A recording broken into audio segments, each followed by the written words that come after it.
For about the last 3 months or so on Sunday nights, we've been engaged in a series of lessons about personal encounters that Jesus had. And he had a lot of them. I mean, we've been looking at them for 3 months on Sunday nights, and that should tell you something. And actually, by no means have we even covered all of them. We haven't even covered most of them. But it is time to move on, you might say. But so this will be the final encounter that we talk about for a while anyway, unless I've missed one of your favorites in these 3 months, and you know I missed it, and you really want to hear a sermon about it. If you'll let me know, I don't know, tonight maybe, we'll see what we can do about getting that put in the series of lessons. But the encounter I want us to talk about tonight is one that I purposefully saved for the end of the series. And I did that because it is one of the most spectacular encounters that Jesus had. For in this encounter, our text will be Matthew 17, verses 1 through 13, if you want to open up your Bibles. But in this encounter, Jesus bridged the gap between the Old Testament and the New Testament. Of course, this encounter has to be Jesus' encounter with Moses and Elijah, more commonly known as the Transfiguration. But for our purposes in this series, it's Jesus' encounter with Moses and Elijah. You know, Mark and Luke also have a record of this event in their gospel. I've often thought it strange that John was there, he witnessed it firsthand, and yet John's gospel is the only gospel that doesn't talk about the Transfiguration. That's just kind of weird to me. I don't know, maybe I'm just a weird person, I don't know, but that just sort of strikes me as a little bit odd. But just a little thought to ponder, little trivia question for you, should you ever have the trivia question: which gospel doesn't include a account of the Transfiguration? There you go. You'll know the answer is John. But anyway, back to Matthew chapter 17. And after 6 days, Jesus took with him Peter and James and John his brother, and he led them up a high mountain by themselves. And he was transfigured before them, and his face shone like the sun, and his clothes became white as light. And behold, there appeared to them Moses and Elijah talking with him. And Peter said to Jesus, "Lord, it is good that we are here. If you wish, I will make 3 tents here, one for you, and one for Moses, and one for Elijah."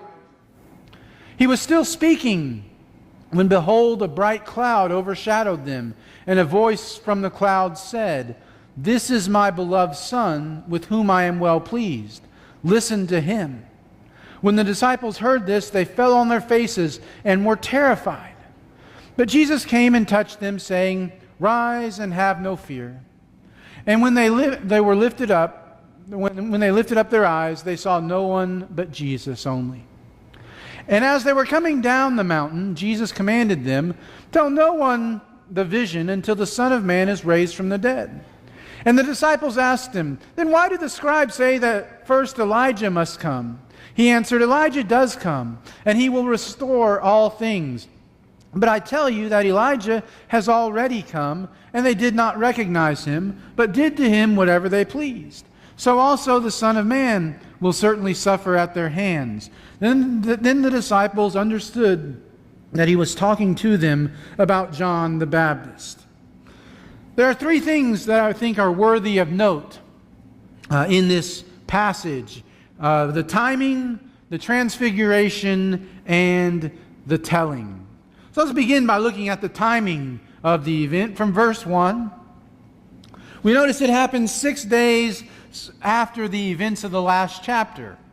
Now, the fact that Matthew takes pains to tell us it was 6 days after the events of the last chapter, or 6 days later, lets us know that that's sort of an important little tidbit of information.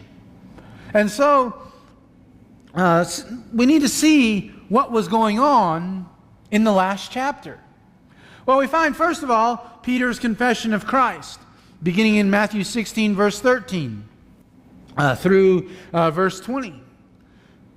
Jesus comes to Caesarea Philippi, asks his disciples, who do people say the Son of Man is? And, well, some say John the Baptist, others Elijah, one of the prophets.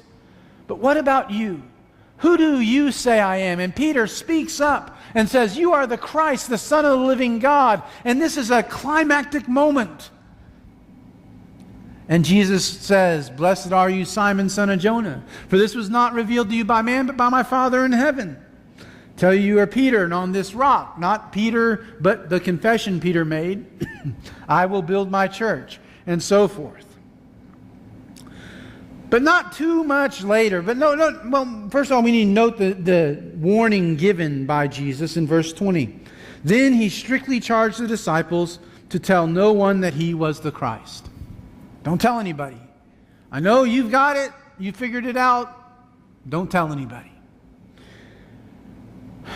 Peter's confession of Christ, the high point. Finally, Peter does something, says something right. Except a couple of verses later, beginning in verse 21, we have Peter's confrontation with Christ. Because, see, Jesus starts to tell him, okay, you understand that I'm the Christ. Let me share with you what exactly that means. And he begins to talk about his forthcoming death. And Peter says, oh, no, that's never going to happen to you. And Jesus turns around and says to Peter in front of all the others, get behind me, Satan. Now, he's not saying that Peter himself was Satan. What he's saying is Peter's attempts to deter Jesus from the cross were of Satan. And so, Jesus knows what he has to do, and he knows who he is. He knows what that means. And so, the disciples are starting to understand a little bit about this. Well, then the events of chapter 17 take place. And Jesus takes 3 apostles with him. Of course, who does he take? Peter, James, and John. You ever wonder why these 3? I mean, it seems like everything Jesus does, if he doesn't take all of his disciples, he takes these 3. No matter what it is, in the Garden of Gethsemane, he takes these 3 a little bit further into the garden than he takes the others. And then goes a stone's throw away from the 3 and prays. Well, why these 3? Well, think about Peter. Think about Peter's actions and words in the preceding chapter. Peter's beginning to get it. You're the Christ, the Son of God. He's not really fully aware of what all that means, but he's starting to get it. And so maybe that's why Peter came along. John was Jesus' best friend on earth. In fact, throughout the Gospel of John, John refers to himself as the apostle Jesus loved. I'm sure Jesus loved all of his apostles. But apparently there was a special bond between Jesus and John. And James was the first apostle martyred. Acts chapter 12, verse 2, it says, Herod had James, the brother of John, killed with a sword. So maybe that has something to do with it. Maybe it's just that these were always the 3. Some say Peter was the boldest and the most vocal, and that James and John may have been cousins of Jesus. We really don't know. But the point is, Jesus, among the 12, had his 3. And those 3 were consistently with him in these times, not just times of sadness like the garden, but in times of great joy like the transfiguration. So the timing of this encounter is crucial. The apostles are starting to figure out who Jesus is, and Jesus is starting to tell them what it means that they're figuring out who he is. So now let's move on to the transfiguration, verses 2 through 8. Excuse me. So the transfiguration, that's a big $3 word there, transfiguration. What does transfiguration mean? Well, if you look at the American Heritage Dictionary, They are kind enough to provide the following definition: a radical transformation of figure or appearance. And it translates, or not translates, but defines transfigure as to exalt, glorify. So that tells us what the English word means. But if we really want to know what's going on, we always want to go back to the original language. So you look at Vine's Expository Dictionary of New Testament Words, and Vine's tells us it means to change form. Vines lets us know that the Greek word that's used here is metamorphe. Now, that probably sounds familiar to you. I don't like to use Greek words when I'm preaching, but sometimes it helps us to understand because it's a word we recognize. Metamorphe. It's what the science people talk about metamorphosis. A caterpillar changing into a butterfly. And so we see that the Greek word is the root for the English word, metamorphosis. And in Luke's account, Luke's a doctor, highfalutin vocabulary. He doesn't use the word metamorphe. He uses a word that means to alter or become different. Either way, something happens on that mountain. What happens, though? What are some of the events of transfiguration? Well, first thing happens, Jesus is changed. He's changed in that his face shone like the sun. His clothes became as white as light. Other accounts in Mark and Luke, I believe, say that his clothes were whiter than anyone in the world could have bleached them. Obviously, there's something significant happening to Jesus. Well, if that's not enough to get your attention, Moses and Elijah appear. Moses was the great lawgiver. Elijah was the great prophet. Maybe that's why Moses and Elijah appear. But there are other ideas as to why it was Moses and Elijah. One says that the law and the prophets were with Jesus. The law, Moses. The prophets, Elijah. There you go. However, Elijah wasn't a writing prophet. He was written about, but we don't have 1st and 2nd Elijah in our Old Testament. He didn't write, so he probably would not have been the best representative of that part of the Old Testament since he didn't write anything that's preserved for us. So the fact that the law and the prophets were with Jesus, yes, they were, but that's probably not the best explanation for why Moses and Elijah. Another possible reason is that both experienced theophanies, that is, appearances of God on mountains. And where does the transfiguration take place? On a high mountain. Moses had his encounters with God on Mount Sinai. Elijah is on a mountain hiding out from Jezebel. He's not hiding out from Ahab. He doesn't care about Ahab. They can take Ahab, no problem. But Jezebel, oh, that's another story. So he's hiding, and God says, I'm going to pass by, and all the different forms that come by, and God's not in any of the big powerful things, but just in a still wind. Well, that's more likely than the first. There's still another possibility, though, and that is that both Moses and Elijah are associated with messianic predictions, with messianic prophecies, with prophecies that concern Jesus. Deuteronomy 18:15, written by Moses, "The Lord your God will raise up for you a prophet like me from among you, from your brothers. It is to him you shall listen." It is to him you shall listen. Does that sound familiar to you? Like we just read something similar to that, like from, Matthew 17, where the voice comes from heaven saying, "This is my beloved Son. Listen to him." Just a thought. Malachi chapter 4 verses 5 and 6 says, "Behold, I will send you Elijah the prophet before the great and awesome day of the Lord comes, and he will turn the hearts of the fathers to their children, and the hearts of the children to their fathers, lest I come and strike the land with a decree of utter destruction." So Elijah has this is associated with coming immediately before the Messiah. And of course, we know that's talking about John the Baptist, and we'll talk a little bit more about that in just a few moments. But in all likelihood, I would say it's a combination of these last two, that they both experience theophanies and they both are associated with messianic prophecies.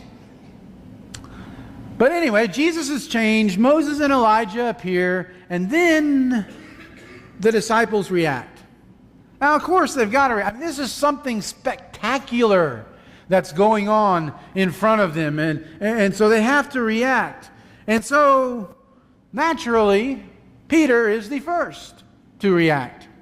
He says, hey, isn't it a good thing we're here? We can build 3 tents, or shelters or tabernacles, depending on the version that you have. Something that's significant, though, is that this is the same word in the original language that is used of the tabernacle or temple of God. He's not just saying, let's build a temple as a monument. He's saying, let's build a tent that it will be a place of worship for Moses and for Elijah and for you, Jesus. Now, I think when you look at it that way, you see just how inappropriate it is for Peter to say. But Peter doesn't know what to say. He just opens his mouth and words spill out, right? Well, it's not just Peter that has this problem, though. I mean, you look at Bible lands today, and everywhere that's mentioned in the Bible that they know for sure where that place is, there's some sort of a monument built. Some sort of a temple built there, a tent, something that says this is what happened here and everything. I have told you before about being on the island of Patmos in the very cave where John received the revelation, and how they had bronzed over the little hole in the wall of the cave where he put his hand to pray. And they had another little big circle thing where he put his head when he slept, and it was bronze. And I'm just like, are you serious? Really? I mean, how gullible are people to think that, oh yeah, we know exactly where John put his hand when he knelt to pray, and where he put his head when he slept. And so, I mean, there's so many caves on the island of Patmos. I don't know how they figured they got the right one. But anyhow, you know, they think they do and everything. But that just shows you that it's not something that's unique to Peter. People even today do exactly the same thing. They want to worship other things besides just Jesus. And I think that's why it's so very telling when God speaks. Notice what God says in verse 5. Peter was still speaking, by the way. And behold, a bright cloud overshadowed them, and a voice from the cloud said, "This is my beloved Son, with whom I am well pleased. Listen to him." God doesn't want the disciples, the apostles, listening to Moses or Elijah. He says, listen to him. And notice he uses that word listen, okay? He doesn't say hear him. He says listen to him. He doesn't say, I want you to hear him like husbands hear their wives tell them to take out the trash. It was in one ear, out the other. I said it. Oh yeah, I heard it. I just wasn't paying attention. He doesn't want them to hear Jesus. He wants them to listen to Jesus. He wants them to understand that what Jesus says is important. In fact, it is of eternal importance. So once God speaks, all three of them fall face down. And they feared exceedingly, the original language tells us. They were terrified. In fact, it's the same sort of language used of the shepherds on the night of Jesus' birth when the angels appeared. They were sore afraid, the King James has. They were terrified. After all they had seen with Jesus, after all they had been through with Jesus, after everything that had happened with them, after they had seen the many healings Jesus had performed, after they had witnessed Jesus feed 5,000 men plus women and children with 5 loaves of bread and 2 fish, After they had witnessed him feed 4,000 men, plus women and children, with 7 loaves of bread and a few small fish. After they had seen Jesus put the Pharisees and the religious leaders in place time and time again. Not to mention the 2 times they were out on the Sea of Galilee and they were terrified because of a storm and Jesus stilled it. After everything they had seen, they are still terrified. But while they're laying on the ground face down, Jesus comes over, taps them on the shoulder, and says, "Let's go. Don't be afraid. Don't be afraid."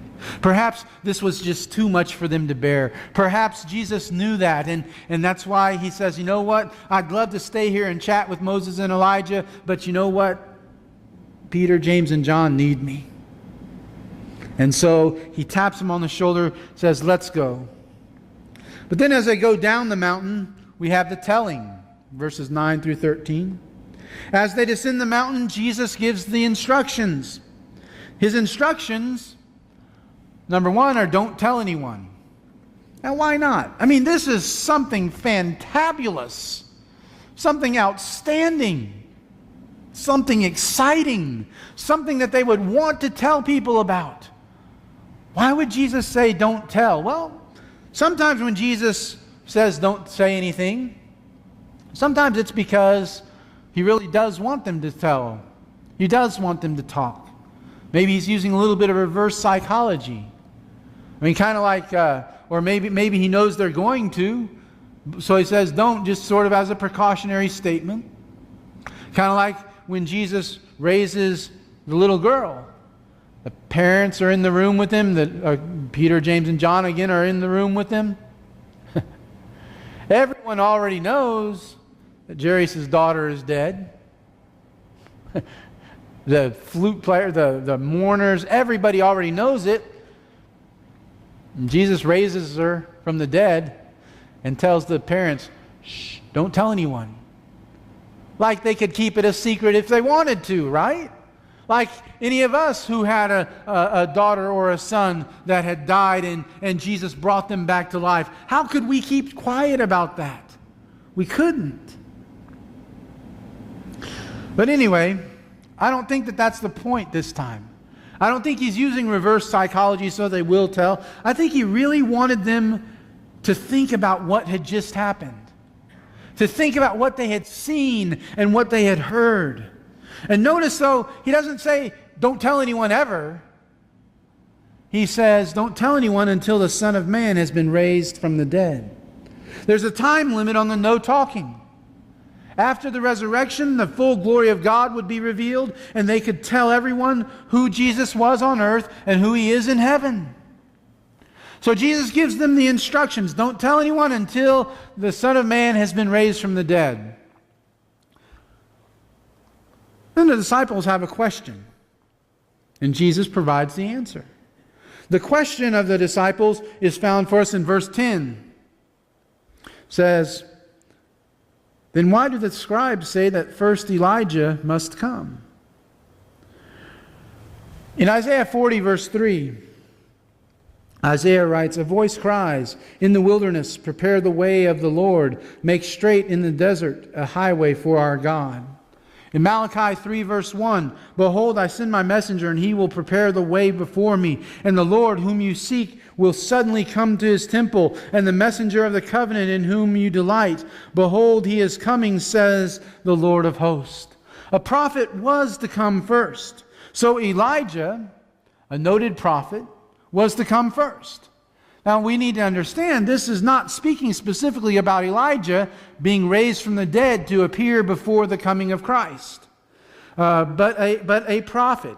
This is a general prophecy, not a specific prophecy from Micah 3 verse 1. Micah 5 verse 2 is a specific prophecy where he talks about Bethlehem being the birthplace of the Messiah. But this is a general prophecy. It's kind of like saying Jesus came to save men.